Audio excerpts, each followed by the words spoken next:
कहानी है दो भाइयों की। छोटे भाई का नाम रमेश और बड़े भाई का नाम सुरेश था। छोटा भाई पढ़ाई कर रहा था और बड़ा भाई जमींदार के यहाँ नौकरी किया करता था। माँ, छोटे भाई रमेश की पढ़ाई कब पूरी होगी? जमींदार के पास काफी नौकर होने की वजह से वेतन कम कर दिया है। बेटा, मुझे भी नहीं पता कब पूरी होगी। अब तो एक टाइम के खाने में भी बहुत मुश्किल हो रही है। तुम ही पूछ लेना बेटा, मेरे पूछने पर तो वो गुस्सा करता है। ऐसा सुनकर सुरेश जमींदार के पास काम करने चला जाता है। सुरेश, तुम्हारे छोटे भाई की पढ़ाई पूरी हो गई है? अगर उसकी पढ़ाई पूरी हो गई हो, मेरे पास उसके लिए काम है। जमींदार जी, मैं आज रमेश को पूछकर बताता हूँ। भाई रमेश, तुम्हारी पढ़ाई को कितने दिन रह गए हैं? जमींदार आपको काम देने की बात कर रहा था। भैया, अभी तो मुझे 6 महीने और लगेंगे पढ़ाई पूरी करने में, और मैं उस लालची जमींदार के यहाँ काम नहीं करूँगा। बड़ा भाई ये बात सुनकर थोड़ा चिंतित हो जाता है, क्योंकि जमींदार के वेतन से घर का राशन भी नहीं चल रहा था। फिर भी सुरेश अपने भाई को कुछ नहीं कहता और अगले दिन। सुरेश, क्या तुम्हारा भाई मेरे यहाँ काम करने के लिए राजी हो गया है? जमींदार जी, मेरा भाई कहीं और काम करना चाहता है। अभी उसकी पढ़ाई को 6 महीने बाकी है। ये बात सुनकर जमींदार को अंदर ही अंदर गुस्सा आ जाता है और सोचता है, गांव में मुझसे बड़ा कोई नहीं होना चाहिए।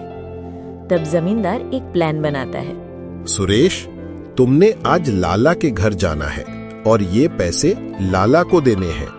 उसको बोलना, मैं 1 महीने बाद में पैसे लेने आऊंगा। सुरेश जमींदार से पैसे लेकर लाला के घर चला जाता है। लाला जी, ये पैसे जमींदार ने आपको दिए हैं और बोला है 1 महीने बाद वो आकर आपसे पैसे ले लेगा। उस थैली में कोई पैसे नहीं होते। ये षड्यंत्र लाला और जमींदार सुरेश को फंसाने के लिए किया था। सुरेश, इसमें तो कोई पैसे नहीं हैं। तभी लाला जमींदार को अपने घर बुला लेता है।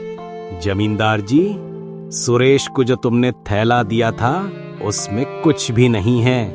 लाला जी, मैंने तो सुरेश को पूरे 2000 पैसे गिनकर थैले में दिए थे।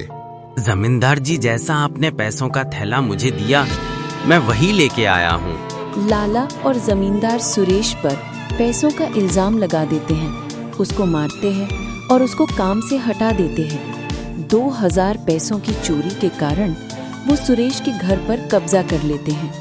अब सुरेश और उसका भाई गांव से निकाल दिए जाते हैं।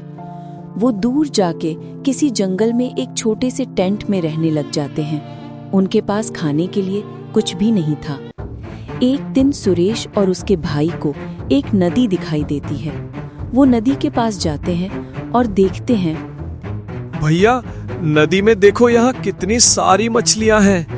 हाँ छोटे भाई, बहुत सारी हैं। भैया, मैं सोच रहा था कि हम इनको पकड़कर बाजार में बेच देते हैं, जिससे हम घर का राशन ला सकें। सुरेश को रमेश का आइडिया अच्छा लगता है और दोनों भाई मिलकर मछली पकड़ते और मार्केट में बेच आते।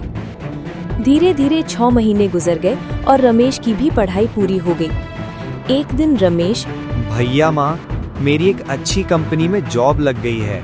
ये सुनकर सुरेश और माँ बहुत खुश होते हैं। धीरे धीरे दोनों भाई अमीर हो जाते हैं और गांव में बहुत सारी जमीन और अच्छा घर बना लेते हैं। ये देखकर लाला और जमींदार सिर्फ जलते रहते हैं। Please like, share and subscribe. Thanks for watching.